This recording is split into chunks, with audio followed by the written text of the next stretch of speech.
아직 뭐 개봉은 안 했는데 아직 그 국가 부도의 날이라고 예전에 이렇게 IMF 때 그때 상황을 이렇게 그 기록으로 약간 남기려고 영화를 만드는 것 같아요. 그죠? 근데 예고편만 봐도 뭔가 이렇게 방향이 잘못되어 있지 않았나? 물론 그런 예고편에 나오는 측면도 있어요. 그죠? 저는 IMF는 정치적인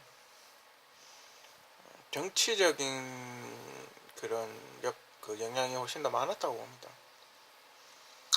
그 IMF 전에 무슨 상황이 있었냐면, 이제 그 군사정부가 이제 끝났죠. 그죠? 노태우 정권 이후로 그 김영삼 씨가, 김대중 씨하고 이렇게 야당 생활 하다가, 이제 김대중 씨를 배신을 하고, 이제 군사정부에 붙어 먹은 거죠. 그죠? 그 어떻게든 그런 식으로 해가지고, 대통령을 한번 해보겠다고. 안 그랬으면 노태우 대통령이 탄생을 안 했을지도 모르죠. 뭐 어찌됐건 이쪽으로 와가지고 이제 노태우 대통령 군사정부, 본인들은 이제 민주투사라고 하는 사람들이 군사정부의 어떤 후계자처럼 그렇게 시작을 했죠. 그리고 이제 거의 끝날 때쯤이죠. 정권이 김영삼 정권이 이제 거의 끝날 때쯤에 IMF가 터진 거죠. 1년 남겨놓고 터졌나 뭐 그랬을 거예요. 뭐 수많은, 근데 그 위기 상황이 있었는데, 그 전에 군사 정부들은 어떻게 외환 관리를 했냐면,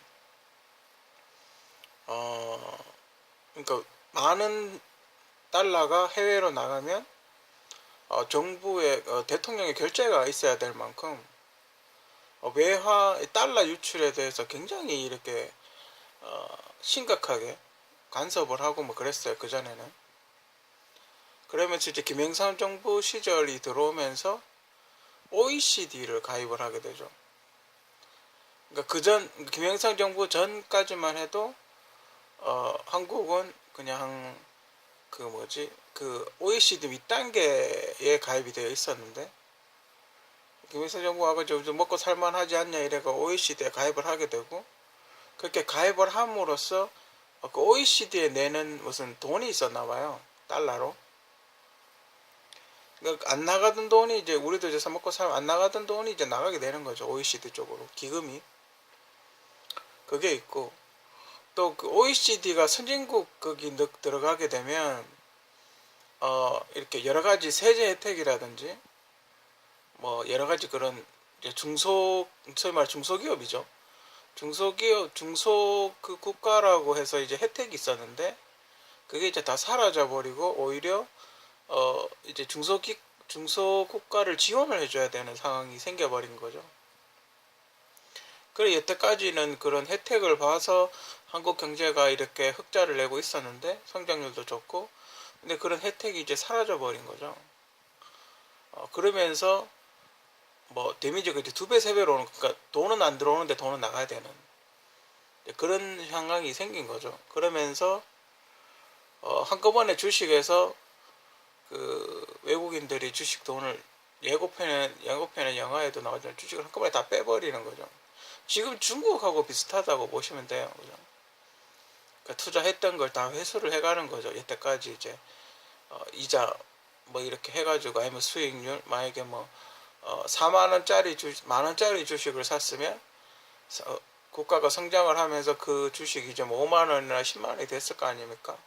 그럼 이제 10만원을 투자는 10,000원 해놔놓고 10만원의 수익을 내고, 그 돈을 다 환전을 해서 달러로 갖고 가버리는 거죠. 그리고 이제 로얄티가 있죠.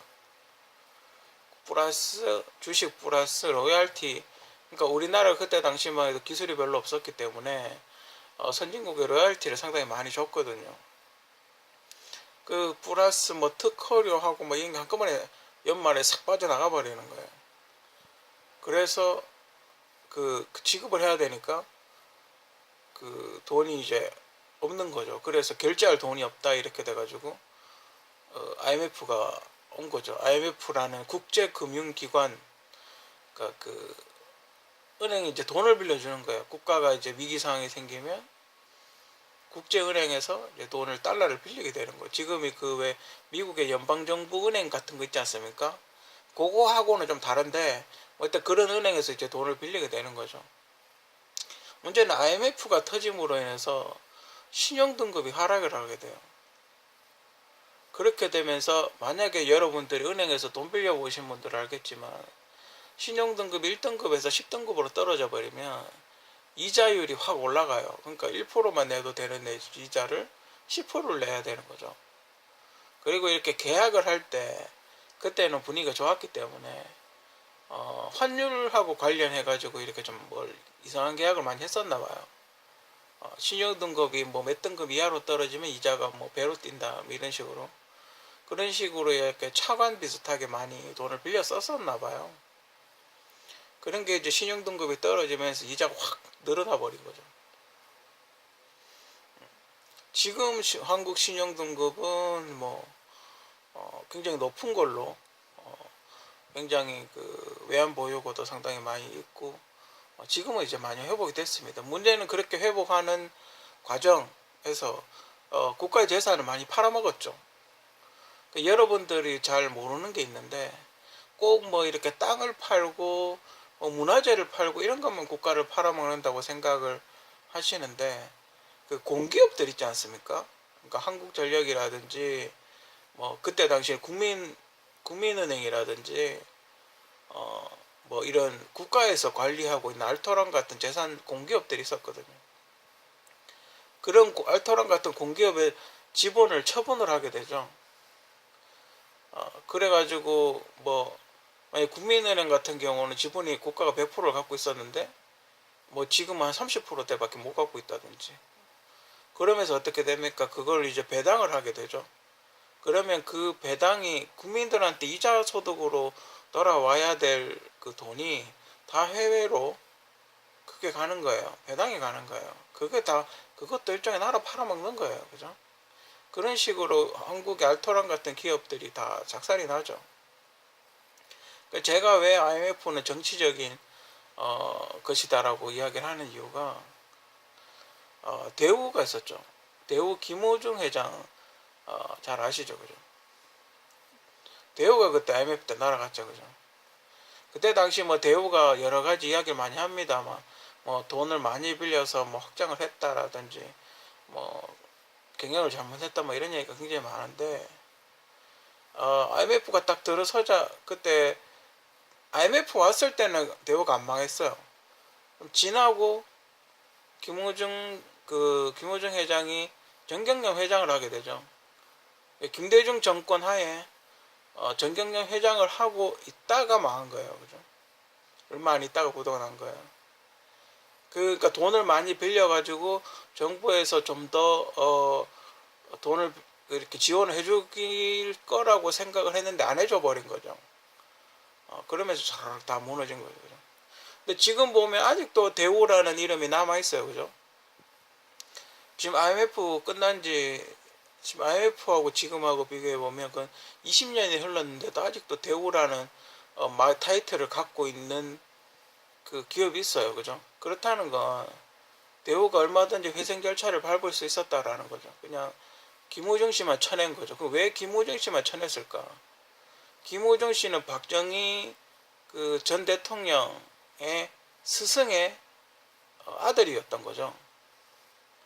그러니까 군사 정부의 박정희 씨가 키운 기업인이라고 봐도 과언이 아니었던 거죠. 그러니까 박정희 씨가 쿠데타를 해서 군사 정권을 잡았을 때 그때 이제 신입사원이었던 거죠. 그리고 이제 박정희 씨가 애를 키운 거죠. 김효정 씨를 키운 거죠. 그래서 쳐낸 거죠. 저는 그렇게 보거든요. 그러면서 지금 아직도 대우정밀 잠수함 만들고 있는, 군사 무기 만들고 있고 그 K2 만드는 회사가 대우정밀 아닙니까? 지금 뭐든지 정확하게 모르겠는데 우리 때는 K2 만든 게 대우정밀이었거든요. 대우가 굉장히 많은 군수물품이라든지 이런 거 많이 만들었다고요. 그러니까 그런 대우 김호중 회장만 쳐낸 거죠. 그래서 전 그 대우가 망한 건 국가에서 재산을 환수한 거는 다름없다고 보고, 그 IMF 때 제일 유명했던 게 이제 금이고 달러다. 그래가지고 집에 있는 그 빨리 빚 갚으려고 집에 그 숨겨놓은 돌반지까지 다 긁어가지고 은행 가가지고 금 모으기 운동 같은 거 해가지고 내놨었는데, 세상에 그 금을 LG였나? 좀 정확하게 모르겠는데, 하여튼 어떤 기업에서 그 이제 금이 좀 싸게 이렇게 나왔었나? 그때 당시 이제 금 시세가 높았었나 보죠. 그 금을 그 어떤 기업에서 매입을 해서 다시 팔았다고 그렇게 이야기를 하더군요. IMF가 오면서 노동자들만 더 안 좋아졌어요, 그죠? 왜냐면 그때 되면 정리해고가 그때부터 시작됐거든요. 그 전에는 어땠냐면 약간 종신이었고 정규직이 좀 많았었고 용역이 있긴 했는데, 그때 당시는 직장을 취직하면 거의 끝날 때까지 그 회사에 있는 그런 분위기가 굉장히 강했어. 한번 취직되면 이제 끝까지 있는다는. 그 이후에 어떻게 이렇게 지금 같이 쉽게 잘리는 정리해고법 같은 게 생겼죠. 기업이 무너지면 안 되니까. 그래서 이제 쉽게 김대중 정권 때 그걸 만들었었고, 김영삼 김대중 정권 때 IMF 이후니까 김대중 정권 때 만들었었고, 그래서 이제 직원들을 쉽게 해고를 하게 되고, 비정규직이라는 게 생겼죠. 계약직이라는 게 그때부터 생긴 거예요.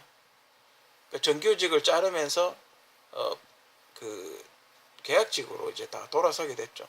그러니까 하청이 심해지고, 그러면서 IMF 때 달러를 현금 보유를 많이 하고 있던 회사나 기관은 더 큰 부자가 되고, IMF 때 노동자들은 가난한 사람들은 더 가난하게 되고,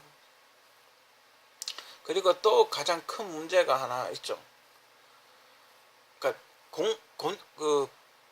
군사 정부의 교육을 받았던 제 나이 또래 사람들, 그러니까 70년대 베이비붐 세대 70년대 사람들, 이 사람들이 다, 그러니까 제가 그때 IMF 터졌을 때 군대에 있었거든요.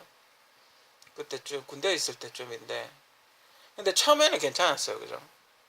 처음에는 괜찮았는데 한 2년 1년 정도 지나고 제가 어디서 이야기했었는데, 군인이 월급 10,000원 받는 것도 반값 같다고 뭐 그렇게 이야기했었는데, 솔직히 그 상근 차비하고 그 10,000원 받는 거 군인 월급 반값 가가지고 뭐 얼마나 남군다고. 그죠? 그 뭐 월급을 많이 받는 것도 아니고, 그죠? 그러니까 이 사람들이 정치적인 쇼라는 거죠, 제가 이야기하는 거. 분명히 외환이, 전 개인적으로 요즘 이런 생각도 들어요. 외환이 있었는데 없다고 발표를 하고 IMF로 부른 게 아닌가? 저는 뭐 이런 생각도 가끔 들어요. 그러니까 외환을 어디선가로 빼돌리고 외환 없다고 그러면서 IMF로 부른 게 아닌가? 뭐 그런 생각도 들어요. 그죠? 안 그랬으면 이해창 씨가 됐을 텐데, 그죠? 정권을 아무래도 저쪽에 넘겨줘야 되겠죠. 돌아가면서 해야 되니까. 아무튼 그 70년대생들 인생이 끝나버렸죠. 물론 그 중에 좀 잘 살거나 빽이 있거나 좀 똑똑하거나 이런 친구들은 뭐 괜찮았겠지만, 좀 이렇게 좀 저같이 이런 사람들, 좀 뭐 이렇게 공장이나 근로자를 해야 됐어야, 공장이나 이런 데서 일을 했어야 되는, 그러니까 하층계층들은 인생이 거의 끝나버린 거죠, 그죠? 공장을 자꾸 문을 닫으니까. IMF 전까지만 해도 어땠느냐 하면, 제가 그때 공고 실습 나갈 때였는데, 진짜 한 몇 번을 퇴사하고 왔다 갔다 해도 될 만큼, 한 4번까지 퇴사하고 들락달락 해도 될 만큼 그렇게 공장들이 다 잘 돌아갔어요. 보수는 좀 작았지만 어쨌든 그때 당시는 통합 보수도 다 있었고,